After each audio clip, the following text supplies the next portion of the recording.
Junho de 1944. Oceano Pacífico Central. O calor sobe do convés metálico como vapor invisível, enquanto o USS Lexington corta as águas escuras em direção ao oeste. O ar cheira a óleo queimado, sal e combustível de aviação. Em algum lugar acima, motores Pratt & Whitney rugem sem parar, enquanto caças F-6F Hellcat retornam de patrulha. Homens exaustos caminham pelo convés, com manchas de graxa nos braços e olhos fundos de semanas sem descanso.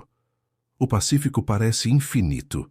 Água em todas as direções. Nenhuma cidade, nenhum porto. Apenas guerra. Então outro cheiro surge. Doce. Frio. Quase impossível naquele lugar. Filas começam a se formar perto da área de alimentação. Marinheiros seguram bandejas de metal, enquanto cozinheiros despejam pequenas porções de sorvete em copos improvisados. Alguns recebem chocolate, outros baunilha. O gelo derrete imediatamente sob o calor tropical, escorrendo pelos dedos queimados de sol dos homens, que acabaram de passar horas cercados por combustível de aviação, munições e fumaça. Você quase consegue sentir o contraste absurdo. A poucas centenas de quilômetros dali, submarinistas alemães sobrevivem com pão mofado, ar saturado de diesel e água contaminada. Dentro dos U-boats, o cheiro de suor humano nunca desaparece. O teto pinga condensação. Os corredores são estreitos demais para dois homens passarem lado a lado. Carne estraga rapidamente, frutas apodrecem nos primeiros dias de patrulha. Depois disso, sobra apenas comida enlatada, gordura e café ruim. Mas naquele convés americano, em pleno meio do Pacífico, marinheiros recebem sorvete. E aquilo não era luxo ocasional. Era parte da máquina de guerra americana. A Marinha dos Estados Unidos entendia algo que muitas forças armadas ainda ignoravam. Homens cansados quebram mais rápido do que motores. Moral também era logística. Moral também era munição. Nos meses anteriores, as operações no Pacífico haviam se tornado brutais. Tarawa, Kwajalein, Saipan, cada ilha capturada custava sangue, calor extremo e semanas de combate contínuo. Os marinheiros passavam períodos absurdamente longos no mar sem retornar aos Estados Unidos. Alguns já não lembravam mais como era dormir, sem o som constante de hélices e alarmes. Então começaram a aparecer navios estranhos na frota. Não eram encouraçados, nem porta-aviões, e definitivamente não pareciam armas. Grandes embarcações refrigeradas navegavam junto às forças principais carregando leite condensado, açúcar, essências artificiais e enormes máquinas de refrigeração industrial. Algumas conseguiam produzir milhares de litros de sorvete em apenas algumas horas. Outras armazenavam toneladas congeladas para distribuição entre destroyers, cruzadores e porta-aviões. Em qualquer outra marinha do mundo, aquilo pareceria insanidade. Para os americanos, era cálculo estratégico. O almirante Chester Nimitz havia percebido algo durante as campanhas iniciais. Fadiga constante destruía a eficiência operacional. Tripulações exaustas cometiam erros durante pousos noturnos, manutenção de armamentos e abastecimento de aeronaves. Pequenos confortos criavam efeitos enormes sobre disciplina e resistência psicológica. Sorvete virou parte desse sistema. E não era apenas sobre comida. Era sobre lembrar aqueles homens de que ainda existia um mundo normal além do oceano. Enquanto isso, do outro lado do Atlântico, a realidade alemã se deteriorava rapidamente. Dentro de um U-boat tipo Sétio, o espaço era tão apertado que alguns marinheiros dormiam ao lado de torpedos. O calor dos motores diesel misturava-se ao cheiro ácido de combustível, roupas molhadas e corpos sem banho. Durante mergulhos longos, o oxigênio ficava pesado. O dióxido de carbono fazia homens desenvolverem dores de cabeça constantes. O mofo crescia pelas paredes metálicas e havia fome. Rações eram calculadas ao extremo. Café substituía refeições. Manteiga rançosa tornava-se comum. Em patrulhas prolongadas, até a água potável começava a ser limitada. Alguns submarinistas perdiam peso rapidamente antes mesmo de encontrar navios inimigos. A propaganda nazista insistia que os americanos eram fracos, mimados, incapazes de suportar sofrimento real. Então, começaram os relatos.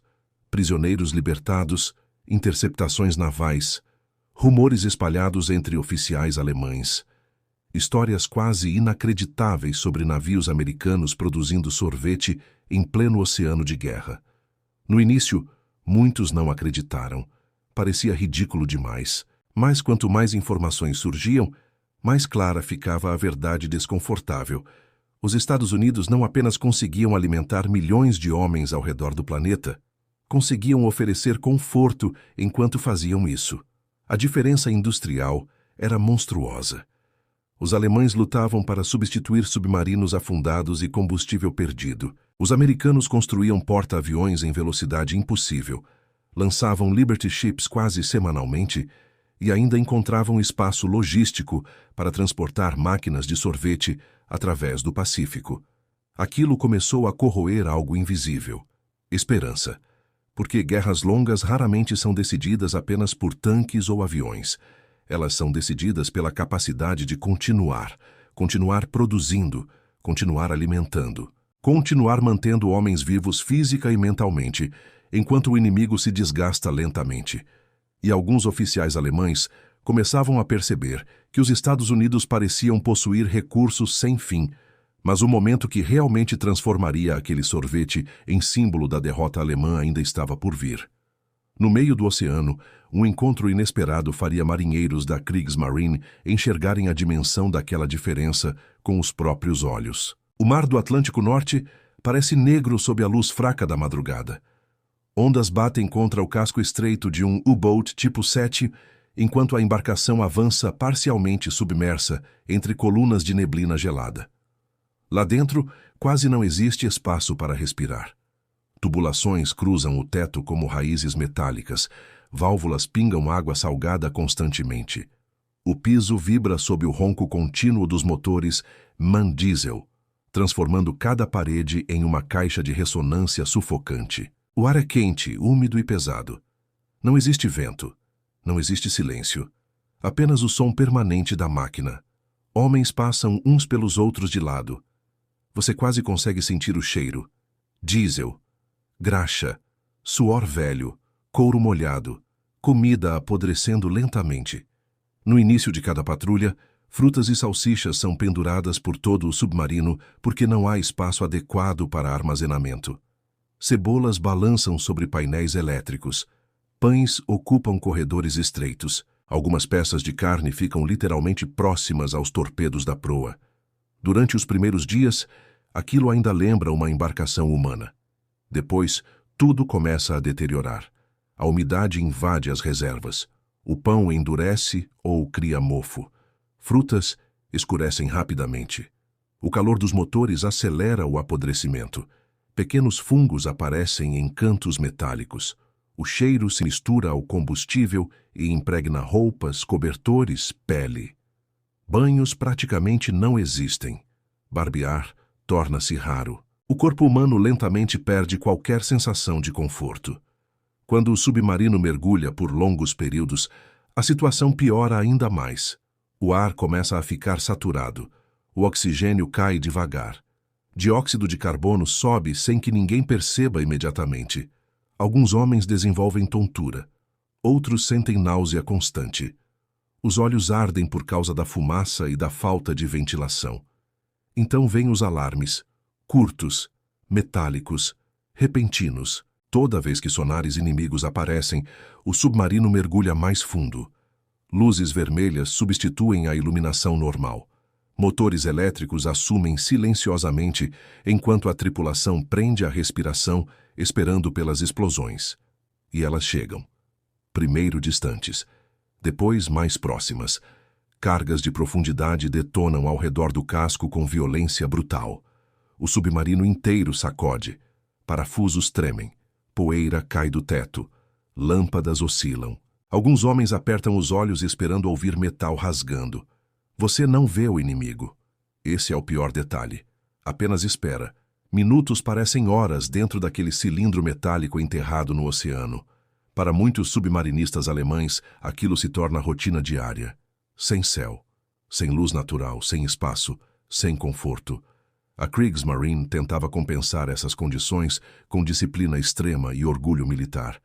Tripulações de U-boats eram tratadas como elite. O próprio Karl Dönitz alimentava a imagem de guerreiros endurecidos, homens capazes de sobreviver onde outros quebrariam mentalmente em poucos dias. E durante algum tempo, funcionou. Os U-boats devastaram comboios aliados no Atlântico. Navios mercantes queimavam no horizonte enquanto submarinos desapareciam novamente sob as ondas. Muitos comandantes alemães acreditavam que poderiam sufocar a Grã-Bretanha antes que a produção americana mudasse o equilíbrio da guerra. Mas então o oceano começou a mudar.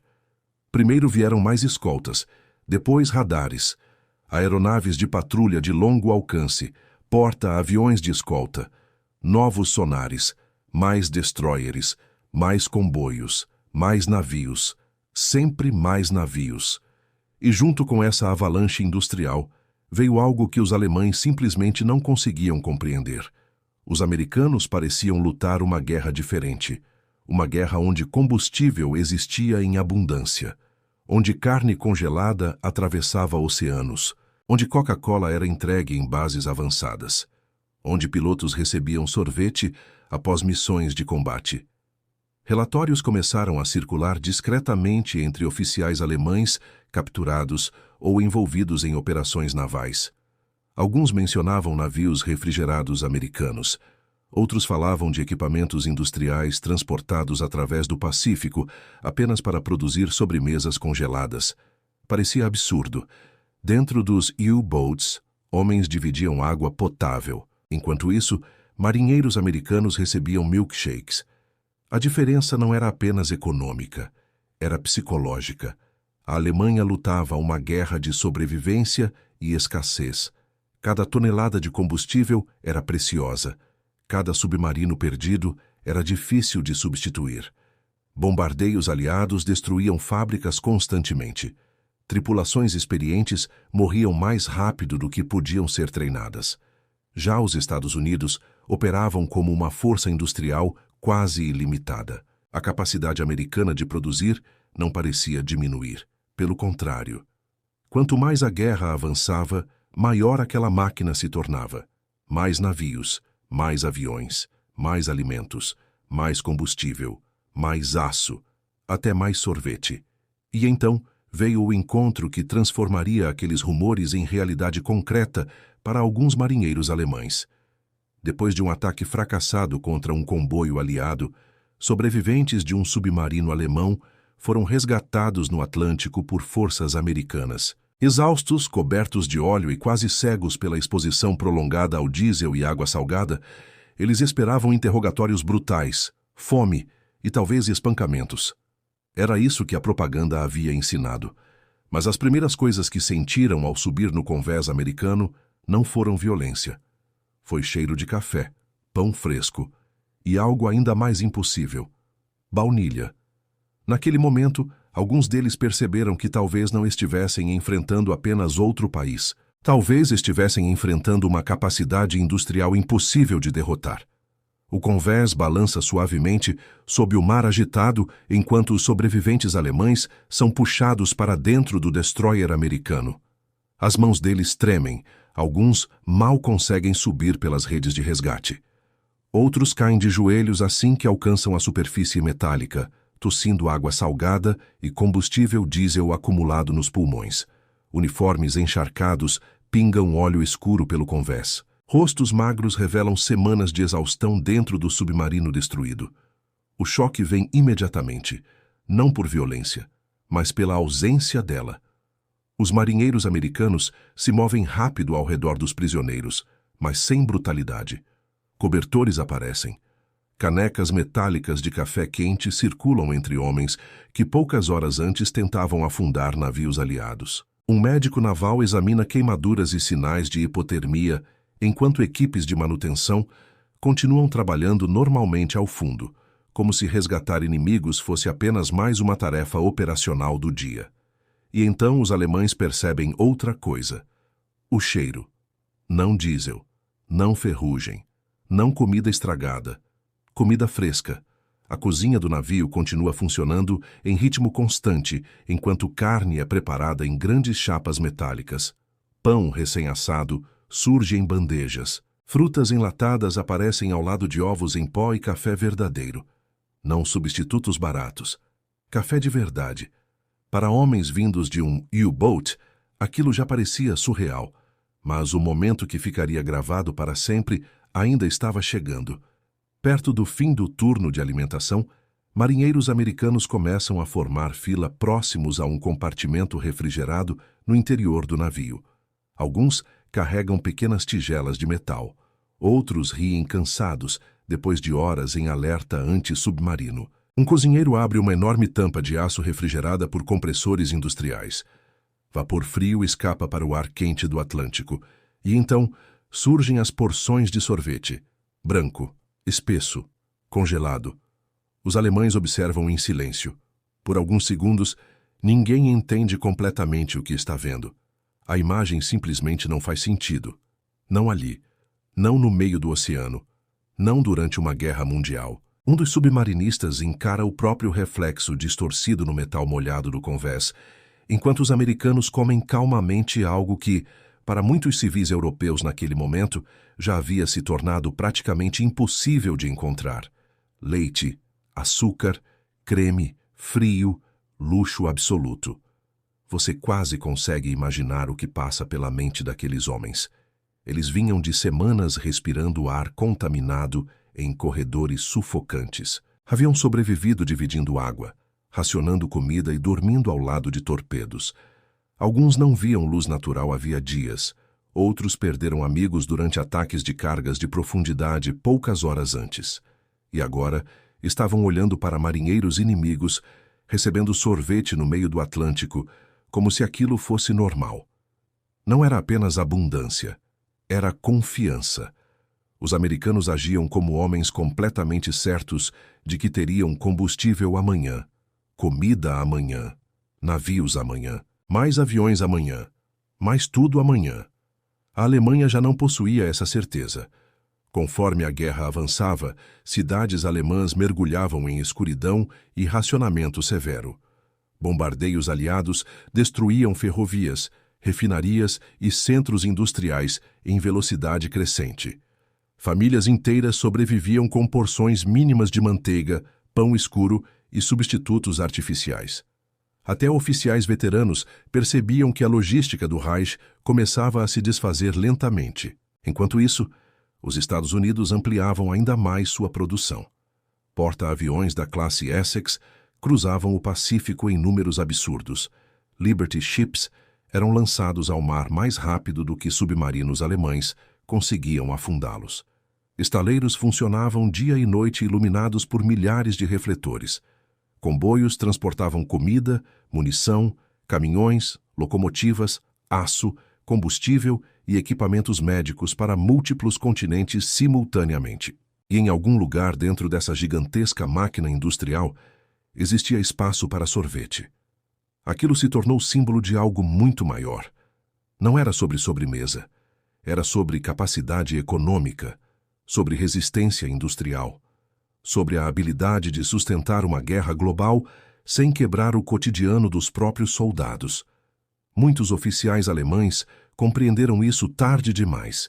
Eles haviam planejado campanhas rápidas, guerras curtas, vitórias psicológicas baseadas em choque e velocidade. Mas acabaram presos em um conflito de desgaste contra uma potência capaz de transformar abundância em arma estratégica. Cada milkshake servido no Pacífico representava navios cargueiros intactos.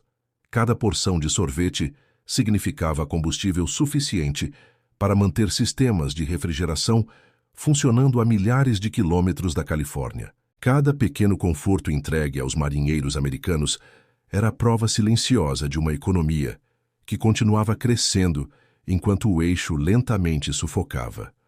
Anos depois, veteranos alemães ainda se lembrariam daquele detalhe absurdo.